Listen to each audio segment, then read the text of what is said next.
नमस्कार बंधुरा आज आमी चले एसेछि आरो एकटा नतून रेसिपि निये।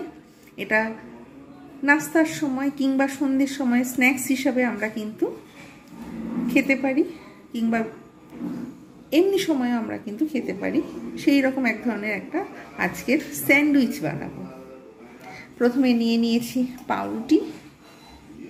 आमी एगुलो किन्तु धार काटबो ना, এই রকম সাইজের পাউরুটি নিয়ে নিয়েছি, 4 পিস নিয়ে নিয়েছি। এখানে নিয়ে নিয়েছি বয়েলড পটেটো, এটাকে কিন্তু আমি ভালো করে স্ম্যাশ করে নেব।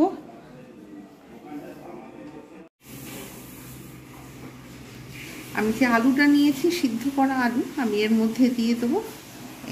এখানে রেখে দিয়েছিলাম গোলমরিচ, ক্রাশ করে রেখেছিলাম, আমি এইটা দেব এতটা পর্যন্ত। আমি এতে কিন্তু কাঁচা লঙ্কা ব্যবহার করব না, যেহেতু বাচ্চাদের জন্য আমি ব্যবহার করব, তাই বাচ্চারা খেতে পারবে সেই রকম ভাবে আমি কিন্তু এটা তৈরি করব। এবারে এর মধ্যে দেব পরিমাণ মতো বিট নুন, বেশি দেব না, এতটা পরিমাণ দেব বিট নুন। আর এখানে দিয়ে দেব অল্প পরিমাণ দেব রোস্টেড জিরে। এবারে আমি এইটাকে ভালো করে হাতের সাহায্যে কিন্তু ম্যাশ করে নেব। এখানে আমি আলুটাকে ভালো করে মেখে নিয়েছি। এখানে পাউরুটিগুলো নিয়েছি, এখানে নিয়েছি টমেটো কেচাপ, এখানে নিয়েছি চিজ, এখানে নিয়েছি আমুল বাটার, আর এখানে নিয়েছি মেয়োনিজ। প্রথমে আমি পাউরুটিটাকে তৈরি করব। এইটাকে পুরো একটা পার্ট একদম পুরো ভালো করে দিয়ে একটা দিক আমি কিন্তু পুরোপুরিভাবে সুন্দরভাবে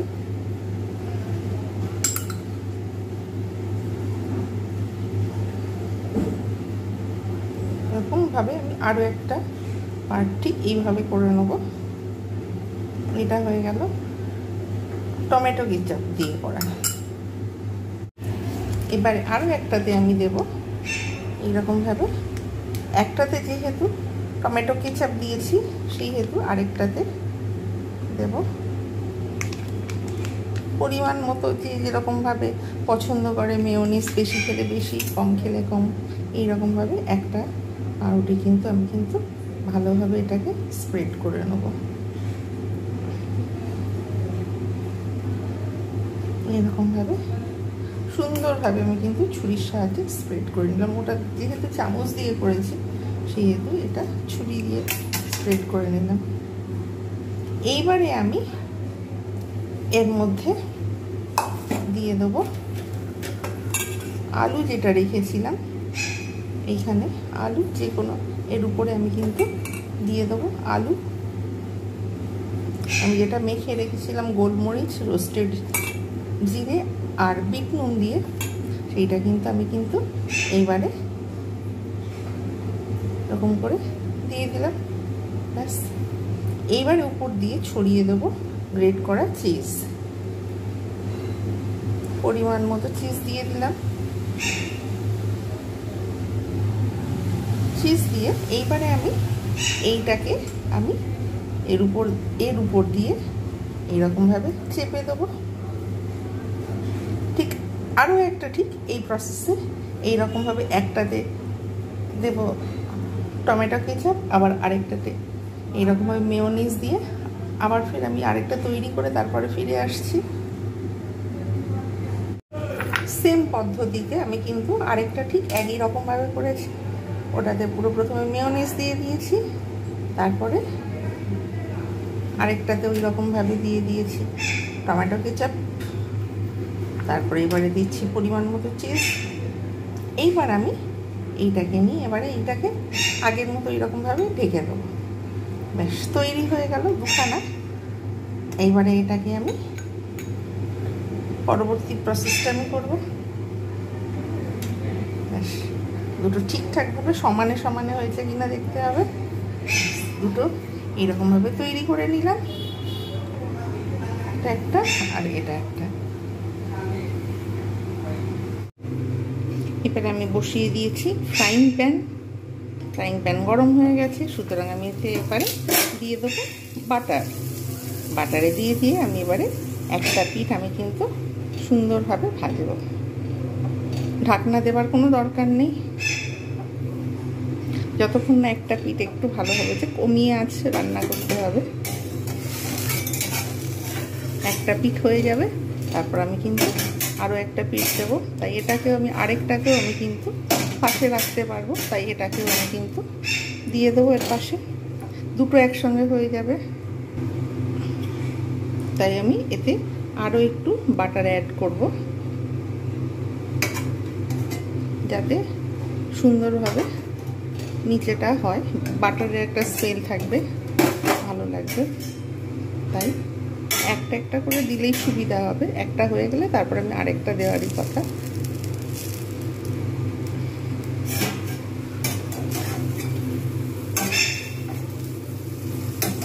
একটা আমি তুলে নেবো, কেননা আগে একটা হয়ে যাক, সুন্দরভাবে একটু বেশি করে বাটার নিয়ে তারপরে এরকম করে ভাজতে হবে।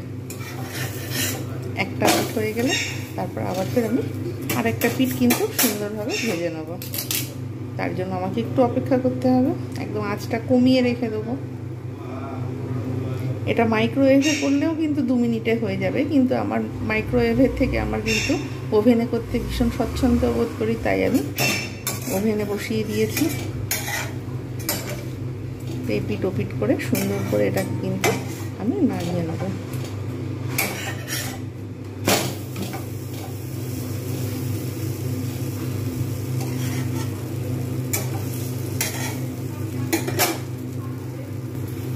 অটোমেটিক কিন্তু এটা হয়ে যাবে।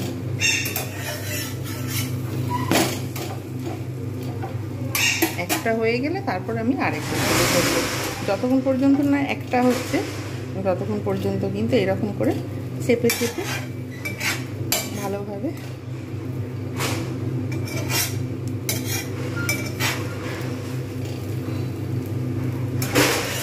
এরকমভাবে সুন্দরভাবে 2 পিঠ হয়ে যাবে, একটু লালচে ভাব আসবে, তখন কিন্তু নামিয়ে নিলেই হয়ে যাবে।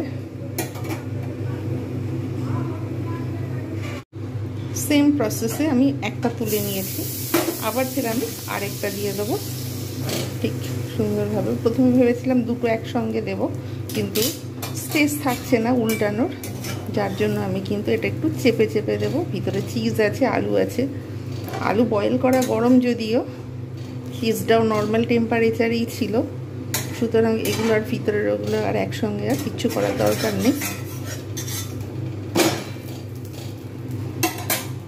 তাই আমি এপিট ওপিট করে ওটাও যেমনভাবে ভেজে নিয়েছি, ঠিক ওটাও ঠিক সেম প্রসেসে একই রকমভাবে এটাও ভেজে নেব। এটা ঠিক ভেজে এইরকম লালচে ভাব এসেছে, এটা এরকমভাবে একটু ভালো করে এপিট ওপিটটা সুন্দর করে ভেজে নেব।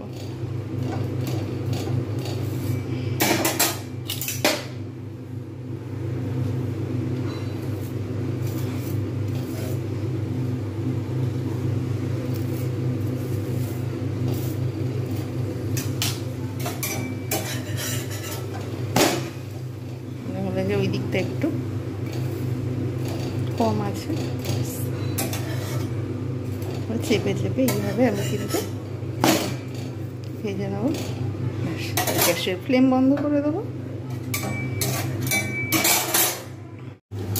এইবারে আমি এটাকে সুন্দরভাবে আস্তে করে কেটে নেব ছুরির সাহায্যে, সাবধানে। এটাও ঠিক সেম প্রসেসে কেটে নেব, কেটে নিয়ে তারপর সার্ভ করব।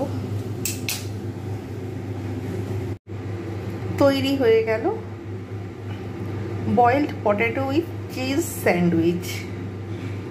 এইরকমভাবে আপনারা অবশ্যই বানান, এটা বাচ্চাদেরও ভালো লাগবে, চায়ের সঙ্গে স্ন্যাক্স হিসাবেও ভালো লাগবে, নাস্তা হিসাবে ভালো লাগবে, যখন ইচ্ছা এটা কিন্তু খাওয়া যাবে। সুতরাং আপনারা এইভাবে বানান এবং গরম গরম এনজয় করুন। আর ভিডিওটা ভালো লাগলে অবশ্যই লাইক, কমেন্ট, শেয়ার এবং সাবস্ক্রাইব করতে ভুলবেন না। নেক্সট টাইম আমি আরও একটা নতুন রান্নার ভিডিও নিয়ে আপনাদের সামনে উপস্থিত হব। প্রত্যেকে ভালো থাকবেন, সুস্থ থাকবেন, আর এতক্ষণ আমার সঙ্গে থাকার জন্য আপনাদের জানাই আমার তরফ থেকে অসংখ্য ধন্যবাদ। কেমন হয়েছে অবশ্যই জানাবেন।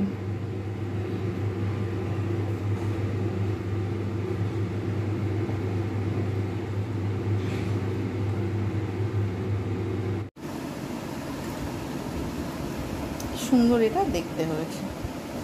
এই যে ভিতরটা এত সুন্দর দেখতে হয়েছে, আমি প্রথমে দেখাইনি, খেতে বসেছি এখন দেখছি যে ভেতরটা কত সুন্দর লাগছে। একদিকে টমেটো কেচাপের একদিকে ভার্সান আর আরেকদিকে মেয়োনিজের ভার্সান, মাঝখানে চিজ আলু, খুব সুন্দর লাগছে এটা দেখতে। অবশ্যই কমেন্ট করে জানাবেন কীরকম হয়েছে। এরকম অবশ্যই আপনারা বাড়িতে বানান, আমি কথা দিচ্ছি প্রত্যেকের ভালো লাগবে এটা, বাচ্চারা বড়রা ছোটরা সকলেই পছন্দ করবে।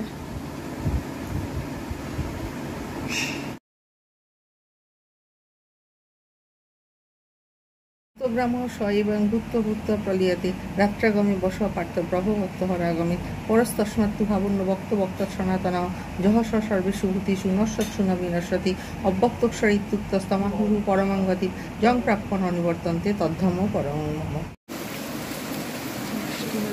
বৃষ্টি বৃষ্টি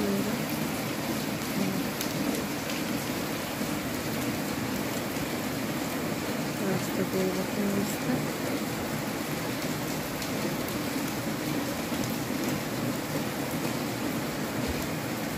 অনেকক্ষণ বৃষ্টি শুরু হয়েছে, এখন প্রায় 1টা উঠেছে।